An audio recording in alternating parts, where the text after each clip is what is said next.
តបថៃបានទាមទារឲ្យកម្ពុជារុះរើអាគារកាស៊ីណូតាមបណ្ដោយព្រំដែនខេត្តពោធិ៍សាត់និងខេត្តត្រាតហើយព្រមមានថាបើកម្ពុជាមិនរើថៃនឹងវាយកំទេចចោលក៏ប៉ុន្តែកម្ពុជាត្រូវតែចេញលុយថ្លៃពលកម្មនេះបើយោងទៅតាមកាសែតខៅសូតមេបញ្ជាការកងទ័ពជើងទឹកថៃលោកផៃរ៉ូតភឿងច័ន្ទបាននិយាយនៅថ្ងៃទី20ខែវិច្ឆិកាឆ្នាំ2025ថា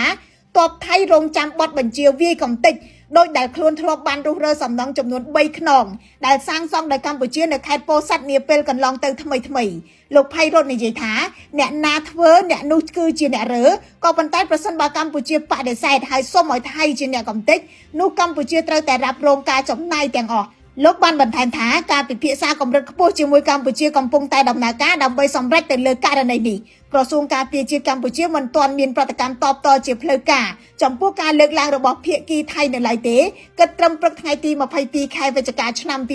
2025សូមបញ្ជាក់ថាកាស៊ីណូនេះស្ថិតនៅក្នុងឃុំថ្មដាស្រុកវាលវែងខេត្តពោធិ៍សាត់និងទល់មុខភូមិបានថាសែនក្នុងខេត្តត្រាតកាស៊ីណូនេះស្ថិតនៅក្នុងចំណោមសំណង់ចំនួន17ទីតាំងដែលថៃចង់វាយកំទេចចោលដោយអះអាងថាជាសំណង់ដែលសាងសង់នៅលើដីថៃក៏ប៉ុន្តែកម្ពុជាបានជំទាស់និងផ្ដល់ដំណឹងទៅដល់អង្គការសហប្រជាជាតិនិងមេដឹកនាំអាមេរិកចិននិងម៉ាឡេស៊ីផងអំពីគម្រោងការរបស់ថៃយ៉ាងណាក៏ដោយកាលពីថ្ងៃទី30ខែកញ្ញាលំនៅឋានរបស់កម្ពុជាចំនួន3ខ្នងត្រូវបានរុះរើនៅទល់មុខភូមិសង្គមថ្មី